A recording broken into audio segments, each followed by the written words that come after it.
There's this story of Socrates and a young boy. You probably heard of it before. Socrates, he was like a street philosopher. The young boy, he was just a random kid, right? He heard about Socrates. He heard about, what he do around the city. So he came up to Socrates one day. He said, "Master, I want wisdom. I want knowledge. Can you teach me? Can you show me?" And Socrates paused for a second, looked at the boy, and he was like, "You say you want wisdom? You say you want knowledge? Or follow me." So the boy like, "I bet." He followed Socrates. They walking until they get to a river. When they get to the river, they pause. The boy, he's like, "What are we doing here?" Socrates like, "Look, trust me." He like, "I just asked a question. Like, I just want you to teach me wisdom and knowledge. Like, can you just show me why we got to do this weird stuff? Why we got to get in the water?" Socrates was like, "Look, you say that's what you want. Well, get in." So they get into the river, right? And they go deep enough to where the water is like right above their chest. As soon as the boy get in arm's reach of Socrates, he grab him, boom, put him under the water, right? The boy's struggling, he kicking, he swinging his arms. I'm saying, Socrates still holding him. And right before the boy passed out, Socrates let him up.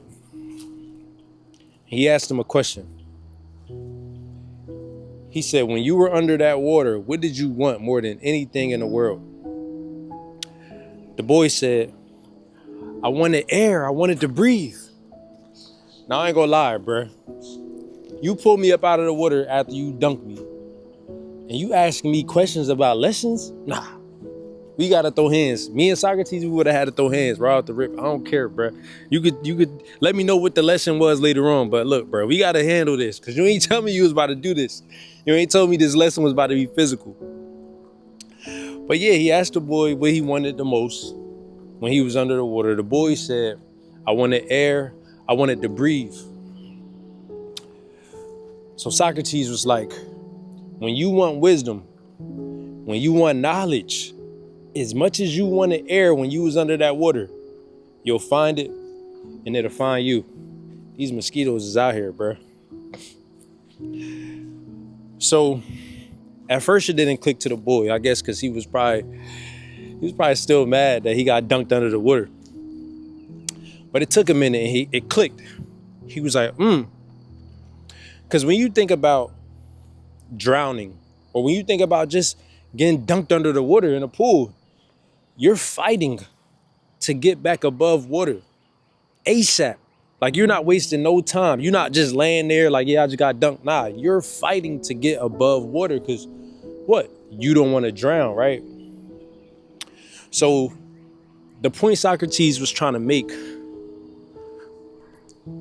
was, if you fight that hard to get what you want, then you will get it. The lesson was the difference between desire and discipline. So when you think about desire, it's emotionally charged. It's something that you really, really want. Like, you have strong emotion for it. Like, yo, I want that, right? Like, you might see a girl, like, yo, I want her super bad. Like, you have an emotional connection towards her, right? You might see a house that you want super big and you like, yo, I want that house.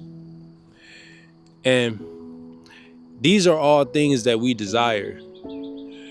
But when it comes to discipline allows you to fight through all the emotions that will stop you from getting your desires, right? Until you get to that point to where you get it. I hope I explained that correctly. God damn, I'm getting bit up, bro. Oh my God. Maybe this is not a good spot to make a video, but a lot of us nowadays, we see all these things that we really desire, that we really want. But there's no energy behind it. There's no force behind it that allows us to pursue those things. And it gets bad because a lot of times we often watch everybody else have it. And I guess that gives us the gratification that we need, you know, instead of us going to get it on our own. We watching YouTubers, we watching influencers, we watching rappers, singers, we watching entertainers, all have the things that we want, but it stops there. And it makes you think, like, what would get people to get up and actually chase the things that they want for their own life instead of, you know, looking at it through a lens or looking at it on social media. And I thought about something. I thought about myself. I'm like, okay, what makes me get up every day and pursue the things that I want? I think about my why. We all have a why. It could be your mom, it could be your current situation, it could be your kid. My why is my son. Ever since I had my son, I've, you know, had this different type of drive because I know how it feels to really want something and not have it. And the only thing that's going to happen is my son, you know, is going to grow up and want the same things, want the type of lifestyle that I want right now because he's going to see it. Once you see it, you can't unsee it. Once you see these nice cars, these big houses, once you see the money that people are making every month, it's kind of hard to unsee it and say, oh, nah, I don't want that. I want to just live a regular life. So I'm like, what do I need to do to make sure that my son doesn't feel the same way I feel? Because it's stressful. It's sometimes depressing when you don't have those things.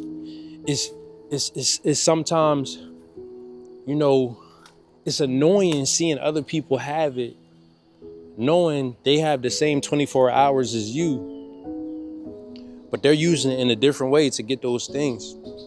And this is not about comparing, because of course comparison is the killer of all joy, but comparison can also, you know, push you to get those things. Because you're like, okay, I got a Honda and he got the Ferrari.